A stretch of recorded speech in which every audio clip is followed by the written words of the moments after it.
Channels TV అందరికీ ధన్యవాదాలు. నేను ఇప్పుడు మీకు ముఖ్యంగా చెప్పాలనుకుంటున్న విషయం ఏంటంటే భారతదేశంలో కుల వ్యవస్థ ఉండాలా వద్దా, ఈ రెండే ఉండాలా వద్దా, ఉంటే ఉపయోగాలేంటి లేకుంటే ఉపయోగాలేంటి, ఉండటం వల్ల ప్రయోజనాలు ఏమైనా ఉన్నాయా, కుల వ్యవస్థ లేకపోతే ప్రయోజనాలు ఉన్నాయా, ఈ విషయాన్ని మీరు కామెంట్ ద్వారా చెప్పండి. ఫస్ట్ ఆఫ్ ఆల్ కుల వ్యవస్థ ఉండటం వల్ల నేను చెప్పాలనుకుంటుంది చాలా నష్టాలు ఉన్నాయి. కుల వ్యవస్థ ఉండటం వల్ల వీడు నా ఓడు అంటూ ఆ కులానికే పరిమితం అయిపోతారు. అదే కుల వ్యవస్థ లేదనుకోండి, వీళ్ళందరూ నా వాళ్ళు అనే భావన వారి మనసులో వస్తుంది. అప్పుడు అందరూ నా అనేది పోయి మనం అనే భావన వస్తుంది. అలాంటప్పుడు ఈ కుల వ్యవస్థ లేకుండా ఉంటేనే చాలా మంచిది. కుల వ్యవస్థ వల్ల ఆర్థిక అభివృద్ధి ఎట్టి పరిస్థితుల్లో ఉండదు. ఎందుకంటే వీళ్ళు ఎదుగుతున్నప్పుడు, ఒక కులం ఎదుగుతున్నప్పుడు ఇంకొక కులం పక్కకి లాగుతూ వారిని తొక్కుతూ ఉంటుంది. అదే కుల అనేది లేకపోతే అభివృద్ధి అనేది చాలా ముందుకు వెళుతుంది. అందుకే ప్రపంచ దేశాల్లో కుల వ్యవస్థ లేదు కాబట్టి అన్ని దేశాలు చాలా అభివృద్ధి దశలో ఉన్నాయి. చైనా తీసుకోండి, అమెరికా తీసుకోండి, జపాన్ తీసుకోండి, ఇవన్నీ అభివృద్ధితో ముందుకు వెళుతున్న దేశాలు. ఎందుకు వెళుతున్నాయి? అక్కడ కుల వ్యవస్థ లేదు, ఓన్లీ మత వ్యవస్థ ఒకటే ఉంది. అది వారి ఇష్టం. భారతదేశంలో కూడా ఎవరికి నచ్చిన మతంలో వారు ఉండవచ్చు, నో ప్రాబ్లం. కాకపోతే కుల వ్యవస్థ ఎట్టి పరిస్థితుల్లో ఉండకూడదని మనస్ఫూర్తిగా నేను కోరుకుంటున్నాను. మీకు నచ్చితే ఉండాలా వద్దా అనేది ఏ విషయమైనా కామెంట్ మీరు చేయవచ్చు, నో ప్రాబ్లం.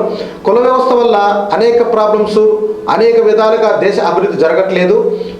అది కాకుండా ముఖ్యంగా భారతదేశంలో కుల వ్యవస్థ వల్ల ఒక రాష్ట్రంలో ఉన్న కులం ఇంకొక రాష్ట్రంలో ఇంకొక కేటగిరీలో ఉంటుంది. అది కూడా చాలామంది తెలుసుకోవాలి. ఇక్కడ తెలుగు రాష్ట్రాల్లో ఉన్న కులాలు రెడ్డి కావచ్చు, కమ్మ కావచ్చు, వెల్మ కావచ్చు. వీరు పక్క రాష్ట్రాల్లో ఇక్కడ ఓసీలు అయితే వీళ్ళు పక్క రాష్ట్రాల్లో బ్యాక్వర్డ్ క్యాస్ట్ అంటే బీసీలుగా ఉంటారు. అలాగే ఇక్కడ ఉన్న సాకలి, మంగలి, కొమ్మరి, వడ్డెర అనేక బీసీ కులాలు పక్క రాష్ట్రాల్లో వారు కూడా ఎస్సీ, ఎస్టీ, బీసీలుగా ఉన్నారు. ఓన్లీ ఎక్కువగా పక్క రాష్ట్రాల్లో వాళ్ళు ఎస్సీ, ఎస్టీలుగా ఉన్నారు. కానీ తెలుగు రాష్ట్రాల్లో వాళ్ళు బీసీలుగా ఉన్నారు. మరి ఇది ఎక్కడ వ్యవస్థ తెలుసుకోవాలి కదా. దళితులకు అన్యాయం జరుగుతుందంటే తమిళనాడులో, ఇక్కడ దళితులు అనగానే ఇక్కడ ఉన్న వారిని దళితులు అనుకుంటాం. కానీ తమిళనాడులో దళితులు అన్నప్పుడు ఇక్కడ ఉన్న బీసీ వారే అక్కడ దళితులు. చాలా వరకు తెలుసుకోవాలి. కర్ణాటకలో కూడా అంతే, బీహార్లో అంతే, ఒడిశాలో అంతే, మహారాష్ట్రలో అంతే. ఇలా ఒక్కొక్క రాష్ట్రంలో ఇక్కడ ఉన్న బీసీ కులాలు, పక్క రాష్ట్రాలు ఎస్సీ, ఎస్టీలు దయచేసి తెలుసుకోవాలి. ఇక్కడ ఉన్న ఓసీ వారు కమ్మారెడ్డి కావచ్చు, ఎవరిబడి ఏ ఓసీ కావచ్చు, వాళ్ళు పక్క రాష్ట్రాల్లో వాడు వచ్చేసరికి బీసీలుగా ఉంటారు. కొన్ని రాష్ట్రాల్లో ఎస్సీ, ఎస్టీలుగా కూడా ఉన్నారు. అంటే ఎక్కడైతే పాపులేషన్ తక్కువగా ఉంటుందో ఆ రాష్ట్రాలకి అక్కడ ఆ కులం కూడా ఉండదు. ఉన్న కులం ఇక్కడ ఉన్న కొన్ని కులాలు పక్క రాష్ట్రాల్లో ఉండవు. పక్క రాష్ట్రాల్లో ఉన్న కొన్ని కులాలు మన తెలుగు రాష్ట్రాల్లో ఉండవు. అలాంటప్పుడు ఈ కులాలు ఎందుకు మీరే చెప్పండి దయచేసి. కులాలు ఉండకూడదు.